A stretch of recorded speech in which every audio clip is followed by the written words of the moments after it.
Ayatollah Khamenei హత్య అనంతరం తనను ఇరాన్ సుప్రీం లీడర్గా ఉండాలని చెప్పి ఇరాన్ నుండి కొంతమంది విజ్ఞాపనలు వచ్చినట్టు ట్రంప్ ఇరాన్ సుప్రీం లీడర్గా ఉండాలని కొంతమంది విజ్ఞాపన చేసిరనేటటువంటి వార్తలు అమెరికా వార్తా సంస్థలలో పబ్లికేషన్ అయ్యాయి. ఎంతవరకు ఇది వాస్తవంగా చూడాలి? దీన్ని ఇరాన్కు ట్రంప్ సుప్రీం లీడర్ అయ్యే స్కోప్స్ ఎంతవరకు ఉన్నాయి? ఇట్లాంటి విషయాలు ఏంటి అని అంటే ప్రాపగాండాలో భాగంగా మనం పరిగణించాలి. Maybe it's a gossip but it's a very interesting news. వినండి, ఇవాళ రేపు ఏంటి అని అంటే ప్రాపగాండా దాని సున్నితత్వం రకరకాల ఫీల్డ్లలో చాలా రకాలుగా ఉంటుంది, ఒకప్పటిలా కాకుండా. సో ఒకటి ఏంటి అని అంటే వేరే దేశానికి ఇంకో దేశ ప్రెసిడెంట్ సుప్రీం లీడర్గా ఏ దేశమైనా అంగీకరిస్తుందా? కొంతమంది వ్యక్తులు ఆ దేశంలో ఉన్న వాళ్ళు అంగీకరించవచ్చు. ఒకరు తన దేశానికి సుప్రీం లీడర్ అని అంటే ఎందుకంటే ఆయన డెమోక్రటికలీ ఎలక్టెడ్ ప్రెసిడెంట్ కాబట్టి ఆ దేశం ప్రజలు అంగీకరిస్తారు, ఆ పాలనా వ్యవస్థ అంగీకరిస్తారు. వేరే దేశంలో ఉండేటువంటి వ్యవస్థలు ఏవైతున్నాయో అది ఎంత వీక్ దేశమైనా కానీ అక్కడ అంగీకరించే ప్రసక్తి లేదు.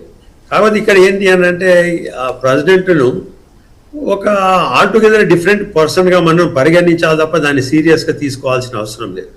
సపోజ్ అనుకోండి, ఇంతకుముందు ఏంటి అని అంటే ఇప్పుడు ఈ వార్లో ఒకటి మనకు తెలిసేది ఏంటి అని అంటే ఇప్పటి వరకు ఎయిర్ వార్ఫేర్ చాలా గత దాదాపుగా 30 సంవత్సరాలు, ఇది ఫస్ట్ గల్ఫ్ వార్ నుంచి ఇది. ఈ వార్ ఏంటి అని అంటే పాతలాగా ఈ వార్ ఉండడం లేదు అని ఇంతకుముందే ఒకరు టచ్ చేసినారు కూడా. ఏంటిది, ఒకవేళ అమెరికా సైన్యాలు ఏది ఇరాన్ భూభాగంలోనికి చొచ్చుకొని వెళ్తాయా, వెళితే ఏ పక్క నుంచి వెళ్తాయి? ఒకవేళ అలా జరిగినప్పుడు ఏంటి అని అంటే కొంత ఏంటి అని అంటే ఒక రకమైనటువంటి ఇప్పుడు ప్రస్తుతం ఉన్నటువంటి రెజీమ్ ఏదైతుందో దాన్ని వ్యతిరేకించే వాళ్ళు కొంతమంది సపోర్ట్ చేయొచ్చు.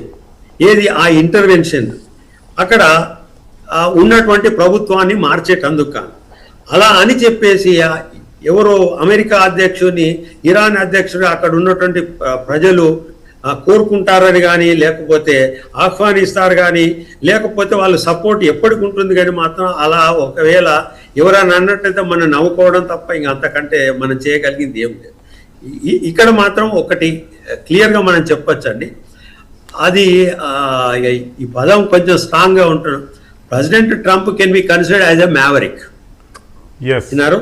సో కాబట్టి ఏంటి అని అంటే ఆయన ఇంకొకటి ఏంటి అని అంటే he is more interested projecting himself as a media friendly personality విన్నారా.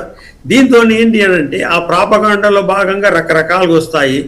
అలానే ఇప్పుడు మనమే తీసేసుకోండి, మీరు ఈ క్వశ్చన్ రేజ్ చేసినారు కాబట్టి దీన్ని ఎంత సీరియస్గా తీసుకోవాలనేది మనమే చర్చించుకుంటున్నాం కదా ఇక్కడ. సో మరి ఇరాన్లో దీనిపైన ఎంత సీరియస్ చర్చ జరగాలి ఒకవేళ మనం సీరియస్గా తీసుకున్నట్టు అవుతుంది. సో కాబట్టి నా దృష్టిలో దీన్ని అంత సీరియస్గా తీసుకోవాల్సిన అవసరం లేదని నా యొక్క అభిప్రాయం.